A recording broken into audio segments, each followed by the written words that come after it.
everybody, welcome back to another Vlogmas video. My name is Reese if you're new here, and today's Vlogmas is going to be a little bit different. So you guys saw a little bit of my afternoon. I worked out and then I got a shower and you just saw everything I did, and now we're here. But I need to clean my room, film a TikTok of a Old Navy haul, and then I'm going to be telling you guys I think 15 or 20 books that I want to read in 2025, and just books in general that sound good to me right now. Right now, I will say I am in kind of a reading slump. There has been this book.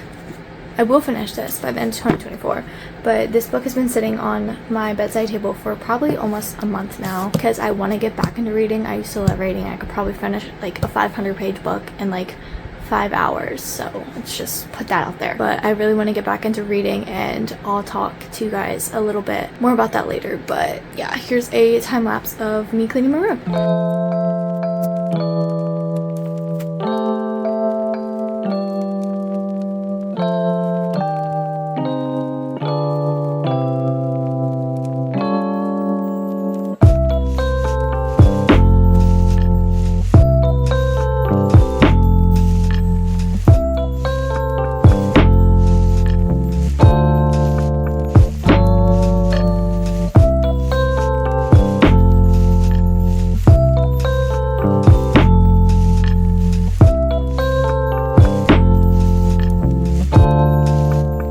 Okay guys, so I just finished filming the TikTok and the try on haul. Loved it. Anyways, what was I gonna say? No, I'm going to get to the actual part of the video that you probably clicked on it for, the books. Okay guys, I'm so ready for this. So I have 17 books for you guys, and a series, I guess. The first one's a series, The Court of Thorns and Roses. I have been wanting to read this forever. I've never read it. I've heard such great things about it. And the different books are Court of Thorns and Roses, A Court of Mist and Fury, A Court of Wings and Ruin, A Court of Frost and Starlight, and A Court of Silver Flames. And then here's a little rundown of the first book. A Court of Thorns and Roses is a young adult fantasy series by Sarah J. Maas that follows 19-year-old huntress, I'm gonna call her Fire Archeron, nobody correct me, as she's kidnapped and taken to the Fairylands. Okay, and then the next book is Picking Daisies on Sundays. I loved the cover of the book, and that's what really gets me on the books that I read. But the little summary is, it tells the stories of Daniela Daisy Maria, a hopeless romantic who unexpectedly reunites with her childhood best friend and first love, Levi, after years of separation leading to a whirlwind of emotions as they navigate a fake relationship for a sister's wedding, reigniting old feelings and forcing them to confront their past and potential for a future together. That literally sounds so cute. Okay, now the next book is Save Me an Orange, and this book explores the themes of coming of age, self-acceptance, and finding hope through sharing these small, precious experiences with others, often drawing from authors' own life experiences to create a relatable and deeply personal narrative. I really like books like that, and a couple years ago I was reading a couple like different self-help books, and it's kind of just like different than like, I really like fantasy books, so it's different. I'm not really into the history books, so. Hi Maddie. Hey Maddie. Okay, the next one I've been wanting to read for a couple years now, but it's called Call It What You Want. It is centered around Maya, a high schooler navigating complex relationships and personal challenges, particularly focusing on the intense, undefined connection she develops with a mystery new boy named Kai, exploring themes of friendship, identity, and the complexities of almost love without labels, all set against the backdrop of high school drama and family expectations.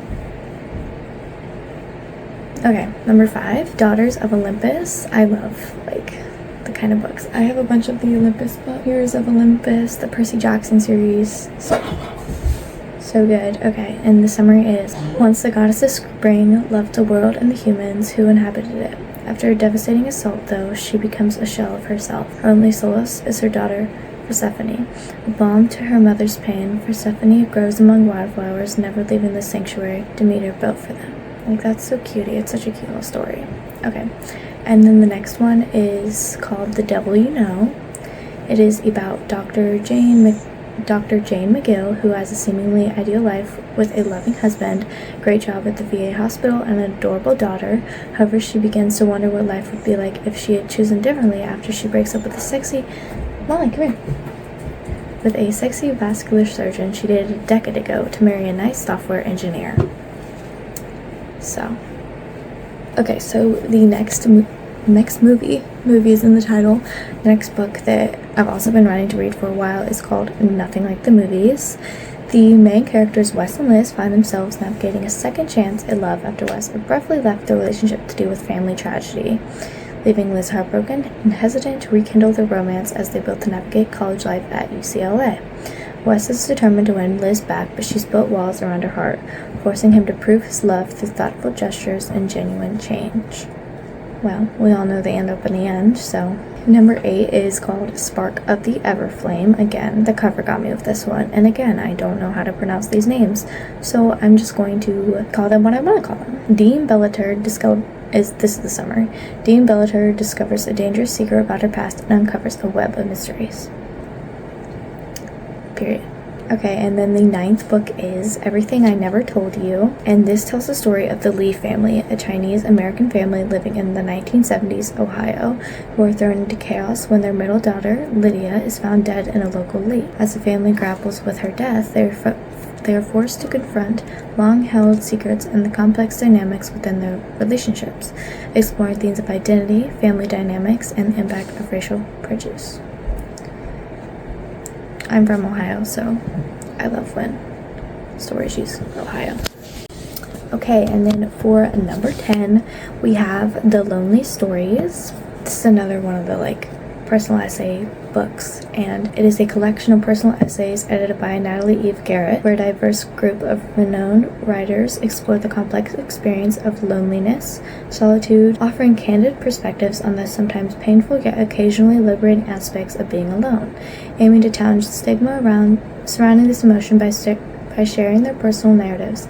Each essay delves into different facets of isolation, from grief and immigration to the challenges of modern technology and the creative process. Okay, and then number 11, this is one of my favorite books, The 7 Husbands of Evelyn Hugo, however you want to call it. I'm not even going to give you guys a summary of this one. I literally sat in my bed one night, opened the book, it was like 3 a.m., closed the book and finished it.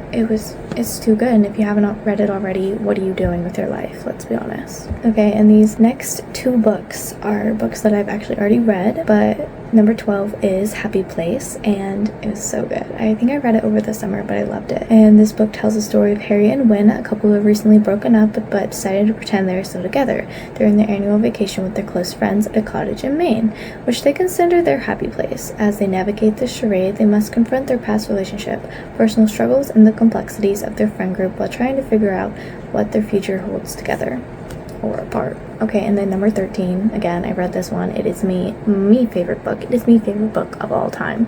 Love in Other Words. Just leaving that there. It's my favorite book ever, and I'm a reader, so. Okay, number 14, The Great Gatsby. I've never read it, never seen the movie. I want to read it, so. The Great Gatsby. It tells the story of J. Gatsby, a self-made billionaire, and his pursuit of Daisy, a wealthy young woman whom he loved in his youth. Number 15 is Check and Mate. This is a romantic novel centered around Mallory, a woman who swore off competitive chess after a traumatic family experience related to the sport, but is unexpectedly drawn back into the game when she wins against the renowned chess champion, Nolan King Killer Sawyer, in a charity tournament. I've also read that book. It is very good. And I've also read these next 2 books as well. Number 16 is The Love Hypothesis. This tells the story of Olive Smith, a dedicated PhD student who, to convince her best friend she's dating someone, impulsively kisses the first man she sees, the notorious cold and arrogant Professor Adam Carlson, leading them to fake date and navigate the complications of their charade as their feelings unexpectedly begin to develop, blurring the lines between science and love. Okay, and then number 17, we have Love on the Brain. This book is a STEMicist romantic comedy about a neuroscientist who must work with her arch nemesis on a NASA project. And those are my 17 books for you guys. Okay guys, that is all I have for you guys today for this Vlogmas video. I hope you guys enjoyed this little random few hours of my life, but yeah, that's it. Bye guys.